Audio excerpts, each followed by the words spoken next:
Morning children, welcome back to our online class. Student of class 7, chapter number 14, Geography. Now, student, I am coming here with my two topics, special rate of the earth, and first is wind and the second is air current. Now, let's have a look. Start करते हैं आज से यह topic. सी है winds यानी हवा. Variations in pressure condition on the earth's surface result in horizontal movement of air or wind. Horizontal movement में जो भी चीजें जो है वो चेंजिंग आते हैं, ऐसे कंडीशन जिसमें हमें हवा का प्रेशर जो है वो फील होता है, वो विंड कहलाता है. And they blow out from the area high pressure towards area of the lower pressure.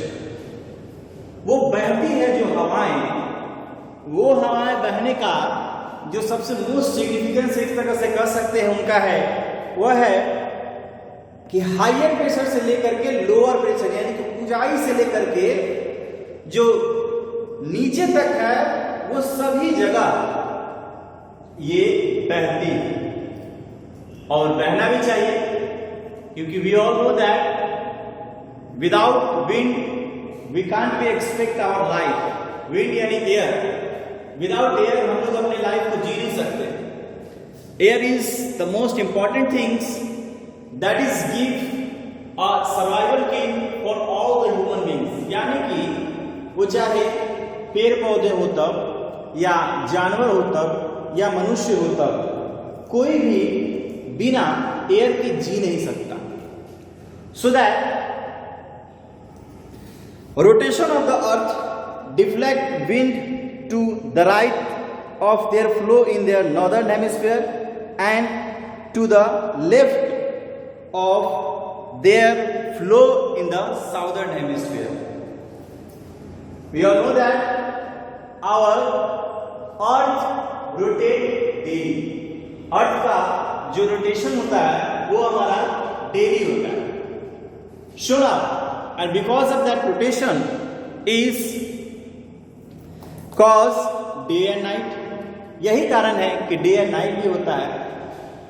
तो ऊपर वाला भाग 0 डिग्री लैटिट्यूड, जो कि हमारे जो भी अभी चीजें हैं, हमारे टॉपिक ऑफ कैंसर है, टॉपिक ऑफ कैप्रिकॉन है, आर्कटिक सर्किल है, इस तरह से मिलाकर के हमारा पूरा पृथ्वी बनता है.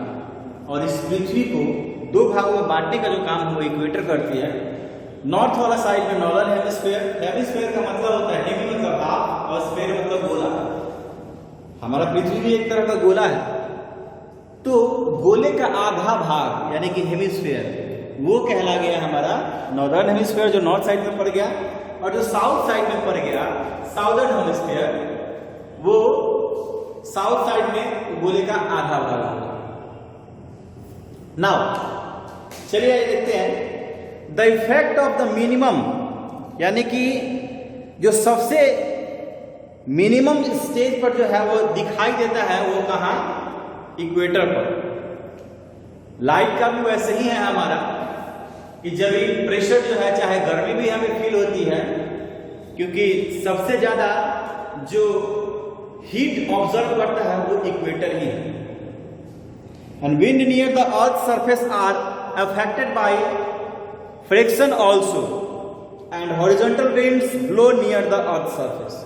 इस तरह से लगभग वो 1 से लेकर 3 किलोमीटर तक ले है ऊपर जो है वो, और हाई हाइट में जो है वो सरफेस से ऊपर बहती हैं.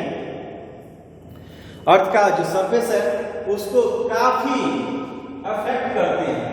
हवाओं की वजह से भी हमारा जो है वो कह सकते हैं एक तरह से कि मिट्टी का जो है वो कटाव ज्यादा होता है.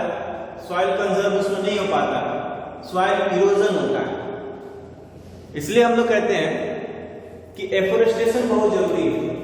Without afforestation we can't be expect that to conserve our soil. इसलिए एफोरेस्टेशन करना बहुत ही जरूरी है। तो नाउ द सेकेंड टॉपिक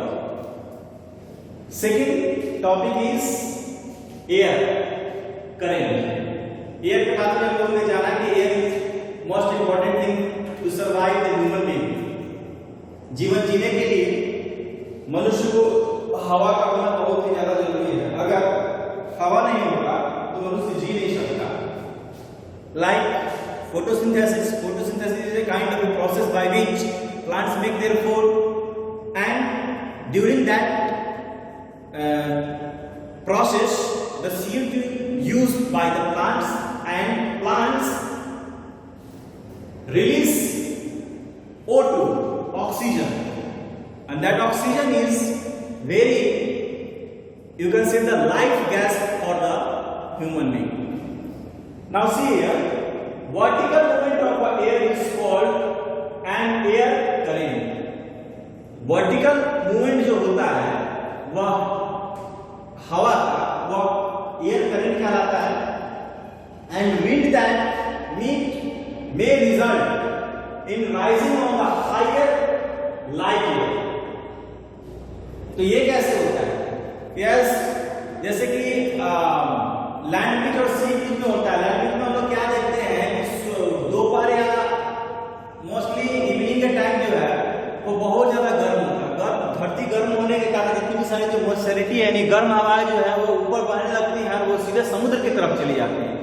और फिर रात में जो है वो समुद्र से वो हवाएं निकल कर सीधे लैंड की तरफ आती है। तो इस तरह से लैंड ब्रिज होता है और सी ब्रिज जो है वह चलता रहता है। और ये हवा जो है वो गर्म होने के बाद तो कोई भी चीज जो है वो क्या होता है, लाइट हो जाता है।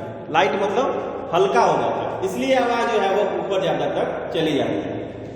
This happen in area of low pressure, इसलिए वहां के एरिया का जो है वो प्रेशर होता है। And cold air is heavy so it descend and sink, और कोल्ड एयर जो है वो क्या होती है, सिंक होती है। Now the distribution of a global pressure belt and planetary wind show that general circulation of atmosphere is affected by the unequal distribution of land and water, unequal heating of earth in different heat zone। जैसा कि हम सभी जानते हैं कि land is not uniform eight one place. एक ही मिट्टी या एक ही समतल जैसा भूमि हर जगह पृथ्वी पर नहीं है। हर जगह अपना अलग अलग जो है वह सिग्निफिकेंस है, इंपॉर्टेंस है। कहीं पहाड़ है, कहीं पठार है, कहीं समतल है, कहीं डेजर्ट इलाका है। तो ये भी चीजें जो हैं, जितने ये सर्कमस्टांसेस जो हैं वो डिटरमाइन करती है कि हाँ वहां का विंड कैसा होगा। Now major pressure belt on the earth are either form due to the temperature condition and due to the feeling of the blowing air. और जो सबसे मेजर प्रेशर होता है वो या तो वहां के टेम्परेचर के कारण होता है, और नहीं तो यहाँ का जो भी लैंड्स होंगे, फ्लैट लैंड्स होंगे या माउंटेन होंगे या डेजर्ट होंगे, वो उसको काफी अफेक्ट करते हैं। Now the thermal pressure of a belt are formed at the equator pole।